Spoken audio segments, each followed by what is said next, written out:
नमस्कार, बहुत स्वागत है आपका। मैं हूं आपके साथ सुमित शर्मा। 23 की महाभारत में कुछ सियासी खबरों की बात करेंगे, लेकिन उससे पहले बड़ी खबर आपको बता दें बीजापुर से, जहां पर नक्सलियों की कायराना करतूत सामने आई। 2 टिप्पर वाहनों में आग लगा दी है नक्सलियों ने। गिट्टी परिवहन में वाहन लगे हुए थे, जिनको आग के हवाले कर दिया नक्सलियों ने। गंगालूर थाना क्षेत्र की घटना है। घटनास्थल के लिए पुलिस की टीम रवाना हुई है। तो एक बार फिर से नक्सली विकास कार्य में बाधा बने हैं। निर्माण कार्य में लगे वाहनों को आग के हवाले कर दिया नक्सलियों ने। बीजापुर से बड़ी खबर, नक्सलियों की कायराना करतूत है। 2 टिप्पर वाहनों को आग के हवाले कर दिया। गिट्टी परिवहन में ये वाहन लगे हुए थे और इन वाहनों में आग लगा दी नक्सलियों ने। गंगालूर थाना क्षेत्र का मामला है। घटनास्थल के लिए पुलिस रवाना हुई है। तो अक्सर हम देखते हैं कि नक्सली विकास कार्यों में यूं ही बाधा डालते हैं, बाधा बनते हैं, और एक बार फिर से नक्सलियों की कायराना करतूत देखने को मिली। अधिक जानकारी के लिए बातचीत करेंगे सहयोगी सत्यनारायण चांडक हमारे साथ जुड़ गए हैं। सत्यनारायण, अक्सर देखने को मिलता है नक्सली विकास कार्य में बाधा बनते हैं, वैसा ही आज भी नजर आया। मुख्यमंत्री भूपेश बघेल और कांग्रेस की जो नेत्री है प्रियंका वाड्रा, वो बस्तर के दौरे पर थी और इसकी लिहाजा जो है बस्तर पूरे संभाग में सुरक्षा की कड़े इंतजाम थे। और इसी बीच जो है माओवादियों ने अपनी उपस्थिति दर्ज करते हुए बीजापुर जिले के गंगालूर थाना क्षेत्र के पदेड़ा गांव, जहां पर सड़क निर्माण का काम चल रहा था, और निर्माण कार्य में लगे 2 टिप्पर वाहनों को माओवादियों ने आग के हवाले कर दिया है। हालांकि जो है सूचना मिलने के बाद जो है पुलिस तत्काल मौके रवाना हो चुकी है, लेकिन उस बीच जो है माओवादियों ने वहां पर जो है बताया जाता है कि जो ड्राइवर है उनको काम न करने की चेतावनी भी दी है, और साथ ही साथ जो है उनके जो है मोबाइल भी वहां से छीन लिए गए हैं। और मौके पर पुलिस पहुंच चुकी है, और अभी जो है अगर आग बुझ पाती उससे पहले जो है दोनों वाहनें जल्दी खाक हो गई थी। बिल्कुल सत्यनारायण, अमूमन हम देखते हैं कि जब नक्सली ऐसी कायराना करतूत करते हैं, निर्माण कार्य में लगे वाहनों को आग के हवाले करते हैं, तब उनकी तरफ से पर्चे भी फेंके जाते हैं, कुछ चेतावनियां भी दी जाती हैं। क्या इस बार ऐसा देखने को मिला क्या? नहीं, चूंकि जो है बस्तर दौरे पर जो है वीआईपी दौरे पर है बस्तर प्रदेश के मुख्यमंत्री भूपेश बघेल बस्तर दौरे पर है, लिहाजा पुलिस जो है एहतियात बरत रही है और चारों तरफ से जो है सर्चिंग अभियान चलाया जा रहा है। लेकिन इस बीच जो है माओवादियों ने उपस्थिति दर्ज कराने के उद्देश्य से जो है ये घटना को अंजाम दिया है। यहाँ बताया जाता है कि इससे पहले माओवादियों ने न तो किसी प्रकार की चेतावनी दी थी वहां पर, और न ही इससे पहले किसी प्रकार के पर्चे फेंके थे। अक्सर जो है माओवादी जो है सड़कों के विरोध में पर्चे फेंकते हैं और खास करके ठेकेदारों को चेतावनी देते हैं, उसके बाद जो है घटना को अंजाम देता है। लेकिन इस मामले में जो है ऐसा नहीं हुआ है। जैसी काम चल रही थी वहां पे और गाड़ियां गिट्टी लेकर पहुंची, और उस मौके पर माओवादी यहाँ पहुंचे और ग्रामीण विलेज में माओवादी थे और बिना कुछ बात किए डीजल टैंक फोड़ कर आग के हवाले कर दिए, और साथ साथ वहां पर जो मौजूद ड्राइवर थे उनको काम न करने की चेतावनी भी दी। इससे पहले भी जो है अनुमान जो है बीजापुर जिले में ऐसी घटनाएं। ठीक है सत्यनारायण, आपका बहुत शुक्रिया जुड़ने के लिए, तमाम बातचीत के लिए आपका बहुत धन्यवाद। अब बात करेंगे 23 की महाभारत की। एमपी में अब संघ की तर्ज पर कांग्रेस सेवादल मोर्चा संभालेगा। इस बात की जानकारी एमपी सेवादल के मुख्य संगठक योगेश यादव ने दी। सेवादल की टीम लंबे समय से हारी हुई सीटों पर जाएगी और संगठन को मजबूत किया जाएगा। ऐसे 66 सीटों को कांग्रेस सेवादल ने चुना है, जहां सेवादल के कार्यकर्ता कैंप कर कांग्रेस के पक्ष में माहौल बनाएंगे। खासकर बीजेपी की परंपरागत सीटों पर इनका फोकस होगा। सबसे पहले मालवा संभाग से कैंप की शुरुआत होगी। बुंदेलखंड, ग्वालियर में भी सेवादल का कैंप होगा। 27, 28 और 29 अप्रैल को इंदौर में शिविर का आयोजन किया जाएगा। सेवादल पहले कांग्रेस का एक मजबूत संगठन माना जाता था, लेकिन पिछले कुछ समय से यह संगठन बर्बाद हो गया, खत्म हो गया है, क्योंकि इसकी ड्यूटी मंच व्यवस्था, नेताओं का सुरक्षा व्यवस्था, तमाम ऐसे आयोजनों में लगाने लग गई और तमाम बड़े बड़े दावे किए जाते रहे कि ये ऐसा करेगा, संगठन आरएसएस की भांति काम करेगा। आरएसएस और सेवादल की कभी तुलना नहीं की जा सकती। आरएसएस एक समाजसेवी संगठन है जो हर संकट के समय समाज सेवा के लिए खड़ा रहता है, जनहित के काम करता है। अब सेवादल को वापस शिविरों के माध्यम से उतारने की घोषणा की गई है, लेकिन सेवादल के अंदर अब कार्यकर्ता बचे नहीं है, और अब सेवादल के पूरी कांग्रेस भी उतर जाए तो उसका कोई मध्य प्रदेश में जनाधार बचा नहीं है। तो इसी खबर पर अधिक जानकारी के लिए, अधिक चर्चा करने के लिए सीधे हम भोपाल का रुख कर लेते हैं। हमारे सहयोगी अनुराग श्रीवास्तव हमारे साथ जुड़ गए हैं। अनुराग, चुनाव के मद्देनजर कांग्रेस का संगठन भी अब एक्टिव हो रहा है, लेकिन चुनौतियां काफी कठिन होंगी क्योंकि सामने है बीजेपी का मजबूत संगठन। बिल्कुल सुमित, देखिए मध्य प्रदेश में यदि विधानसभा चुनाव के लिहाज से बात करें तो बीजेपी संगठन पहले की अपेक्षा और ज़्यादा मजबूत हुआ है और इसी मजबूत संगठन को टक्कर देने के लिए कांग्रेस पार्टी ने अब सेवा दल को मैदान में उतारने की तैयारी कर ली है और इसी के तहत अब सेवा दल संभागीय स्तर पर जो है शिविर लगाने का काम करेगा और जो सेवा दल से जुड़े कार्यकर्ता हैं उनको जोड़ने की कोशिश होगी और इसकी शुरुआत मालवा अंचल से होगी। इंदौर में 27, 28, 29 को सेवा दल का शिविर लगाया जाएगा और इसके बाद बुंदेलखंड, ग्वालियर, चंबल में भी सेवा दल के शिविर लगाए जाएंगे। दरअसल जिस तरीके से आरएसएस पूरे प्रदेश में तेजी के साथ काम कर रहा है, उनकी गतिविधियां तेजी के साथ हो रही हैं, समाज सेवा से जुड़े कई कार्यों में सेवा जो आरएसएस भूमिका निभाता हुआ नजर आता है, अब उसी तर्ज पर एक तरीके से सेवा दल अपने आप को एक्टिव बनाने की तैयारी में। हालांकि अब चुनाव में काफ़ी कम समय बचा और ऐसे में कैसे सेवा दल लोगों तक अपनी पहुंच को बढ़ा पाएगा, कैसे पेट बना पाएगा, ये देखना दिलचस्प होगा। क्योंकि बीते दिनों भी भोपाल में सेवा दल की बैठक हुई थी और उसके बाद अब शिविरों के जरिए सेवा दल लोगों के बीच में अपने समाज सेवा की छवि को चमकाने की कोशिश में और इसी के तहत अब हर जो संभाग है उसमें शिविर लगाए जाएंगे। ठीक अनुराग, आप हमारे साथ बने रहिएगा, कुछ और खबरों पर भी आपसे हम जानकारी लेंगे।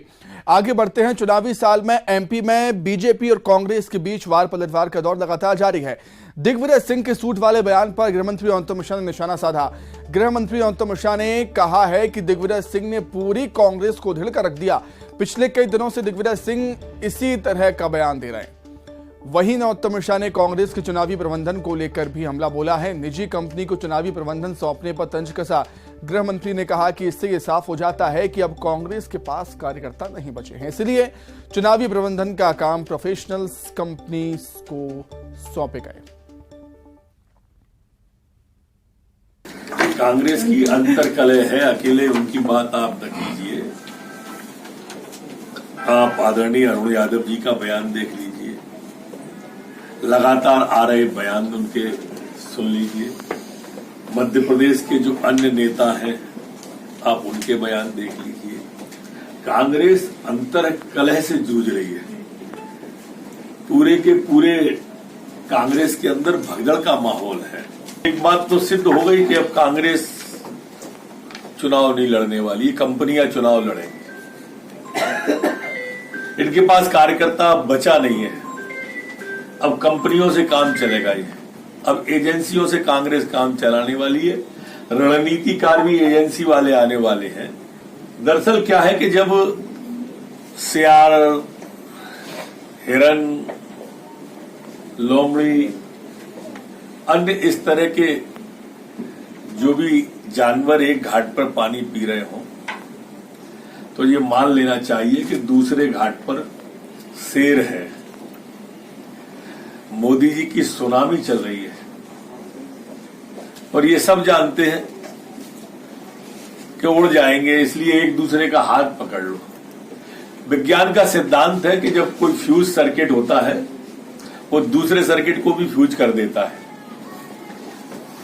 और इसलिए ये फोके बल्बों की जो झालरें हैं ये अब रोशनी नहीं दे पाएंगी। ये नियम कायदे कार्यकर्ताओं के लिए है, कमलनाथ जी के लिए नहीं है। वो प्रभावी लिखें, भावी लिखें, अवश्यम भावी लिखें, कार्यकर्ता नहीं लिख सकता है। पहले कांग्रेस की स्पेलिंग जो सी से शुरू होती थी ना, अब मध्य प्रदेश में वो कांग्रेस की स्पेलिंग के से शुरू होगी। कमलनाथ कांग्रेस जैसी हो गई है। उनने पूरी कांग्रेस उधेड़ के फेंक दी। हमारे सूतों की सिलाई पे ध्यान दे रहे हैं। दरअसल कांग्रेस में दिग्विजय सिंह जी जैमर का काम कर रहे हैं। जो बचा खुचा नेटवर्क है ना, ये उसको ही ध्वस्त करके मारेंगे। अनुराग लगातार हमारे साथ बने हुए हैं। इस खबर पर अधिक चर्चा करने के लिए उन्हीं का रुख कर लेते हैं। अनुराग, वैसे तो बीजेपी हमेशा से पूरी कांग्रेस पर हमलावर रहती है, लेकिन जब जब चुनाव नजदीक आते हैं तब तब हमने देखा है कि पूर्व सीएम दिग्विजय सिंह पर बीजेपी का फोकस ज्यादा होता है आरोप प्रत्यारोप के लिए। बिल्कुल सुमित, देखिए दिग्विजय सिंह का एक बयान सामने आया था जिसमें उन्होंने बीजेपी में सीएम फेस को लेकर 7 लोगों के सूट सिलवाकर तैयार रहने की बात कही थी और उसी को लेकर अब बीजेपी के नेता हमलावर नजर आ रहे हैं। प्रदेश के गृह मंत्री नरोत्तम मिश्रा ने कहा है कि जो दिग्विजय सिंह है वो जेमर का काम कर रहे हैं, जिसके कांग्रेस का बचा खुचा नेटवर्क भी नहीं आ रहा है। और इसके अलावा सूट सिलवाने के दिग्विजय सिंह के बयान पर भी गृह मंत्री नरोत्तम मिश्रा ने तंज कसा है और उन्होंने कहा है कि जो कांग्रेस दिग्विजय सिंह में जो दिग्विजय सिंह हैं वो कांग्रेस को खत्म करने पर तुले हुए हैं और उधेड़ने की कोशिश कर रहे हैं। तो कुल मिलाकर चुनाव के नजदीक आते ही आरोप और प्रत्यारोप के साथ अलग अलग तरीके के बयानों को सुनने को मिल रहा है। जिस तरीके से कांग्रेस के अंदर पहले भावी मुख्यमंत्री फिर अवश्यम भावी मुख्यमंत्री का जो नारा दिया गया था, उसके बाद अब दिग्विजय सिंह ने बीजेपी के अंदर सीएम फेस को लेकर चल रही लड़ाई को छेड़ने की कोशिश की और उसी के जवाब में बीजेपी के नेता दिग्विजय सिंह पर हमलावर नजर आ रहे हैं। ठीक है अनुराग, बहुत शुक्रिया आपका तमाम चर्चा के लिए, आपका बहुत धन्यवाद। आगे बढ़ते हैं। विधानसभा चुनावों की तारीखों का ऐलान भले ही ना हुआ हो अभी तक, लेकिन प्रदेश में राजनेताओं के बीच सत्ता का संग्राम शुरू हो चुका है। इन सब के बीच छतरपुर की जनता क्या कुछ कह रही है चुनाव को लेकर, आइए जानते हैं। 2023 का संग्राम शुरू हो चुका है और नेताओं की बयानबाजी जारी है, लेकिन अभी तक चुनाव आयोग द्वारा विधानसभा चुनाव की तारीखों का ऐलान नहीं किया गया है। और इस वक्त हम खड़े हुए हैं छतरपुर विधानसभा के प्राचीन मंदिर हनुमान टोरिया पर और हमारे साथ हैं शहर के गणमान्य नागरिक और प्रबुद्ध जन के साथ साथ युवा चेहरे भी हमारे साथ हैं। उन्हीं से जानना चाहेंगे कि वो जो छतरपुर का विकास हुआ है कितना अभी तक विकास है और विकास से अभी तक छतरपुर विधानसभा जो है कितने दूर है। सबसे पहले हमारे साथ यहाँ पर युवा हैं, उन्हीं से बात करना चाहते हैं। छतरपुर विधानसभा में जो विकास हुआ उसको लेकर क्या राय है आपकी और क्या मानते हैं? छतरपुर विधानसभा में विकास की बहुत कमी है। जो मध्य प्रदेश में भाजपा की सरकार है, जो मध्य प्रदेश के अन्य विधानसभाओं में विकास हुआ है उससे छतरपुर बहुत अछूता है।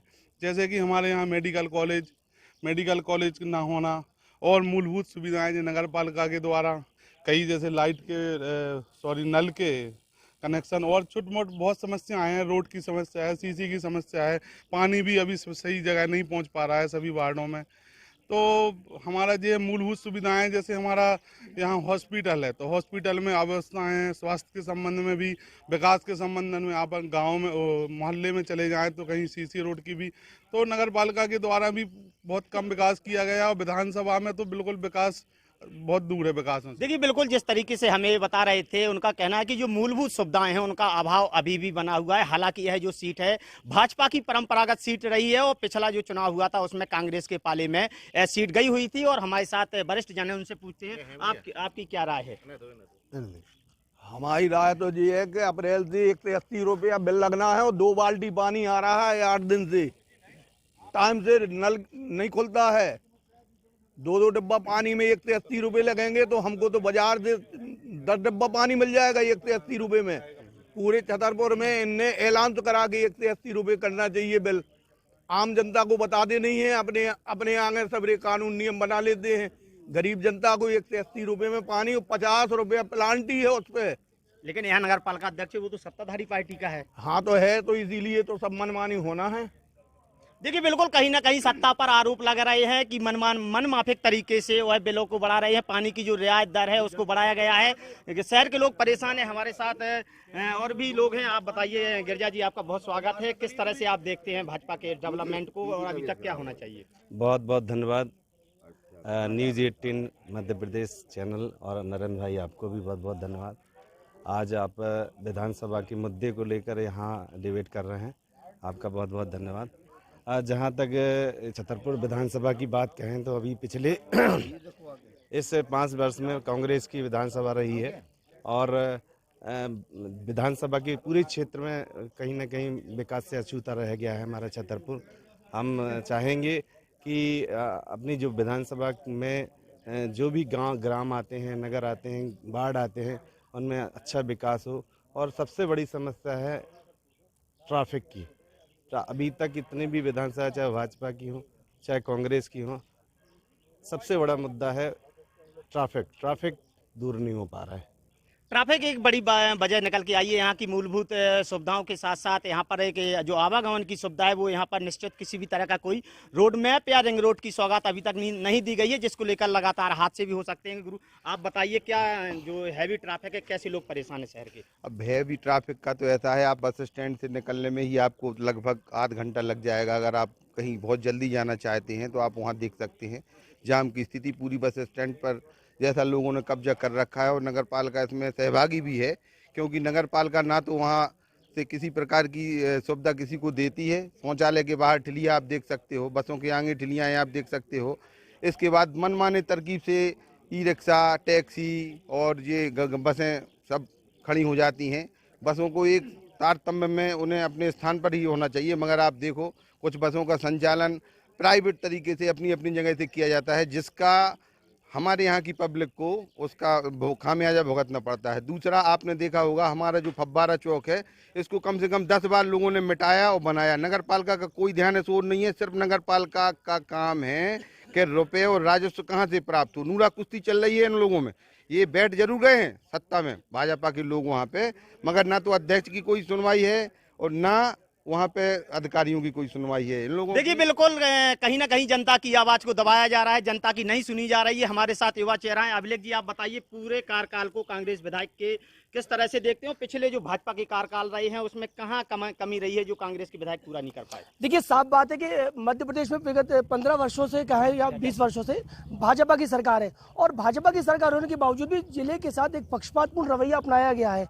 हमारे सत्ताधारी जो साथी रहे, उन्होंने क्षेत्र के विकास को उतना रोड मैप तैयार नहीं किया है कि लोगों को क्या बुनियादी आवश्यकता या समस्याएं रही हैं, इनको लेकर कोई एक रोड मैप कभी नहीं रहा है।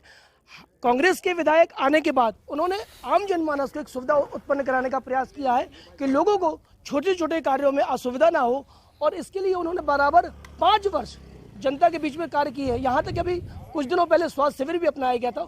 उसके पहले भी उन्होंने और बहुत सारे ऐसे धार्मिक या प्रशासनिक कार्यों में शहर की सहभागिता बढ़े, इसको लेकर कार्य किया है। एक बात जो अभी जनचर्चा का विषय बनी हुई है, मौजूदा नगर पालिका ने नगर पालिका की जो जलकर राशि है उसको बढ़ा के सीधे 180 रुपये कर दिया है। उन्होंने इस बात को कहीं पर भी ध्यान नहीं रखा कि आम जनमानस में जहाँ पर सामान्य या सामान्य से कम आय वाले लोग जो रहते हैं उनको कितना उसका नुकसान होगा, क्योंकि एक तो प्रॉपर वे में बहुत सारी जगह पर लाइन नहीं डली है। लेकिन एक मेडिकल कॉलेज भी यहाँ पर मुद्दा बनी हुई है, जिसमें से कुछ लोग अदालतों से स्टे ले आए। जैसे तैसे संघर्ष समिति ने और जिला प्रशासन ने स्टे वैकेट कराया, तो अब उसके बाद ठेकेदार ने काम बंद कर दिया।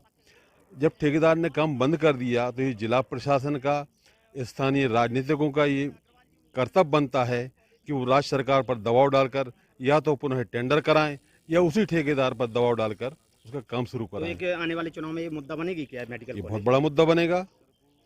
मेरा तो चूंकि राजनीतिक नहीं हूँ, लेकिन यहाँ जिले के नागरिकों। तो इसी के साथ ही 23 की महाभारत में फिलहाल इतना ही। नमस्कार।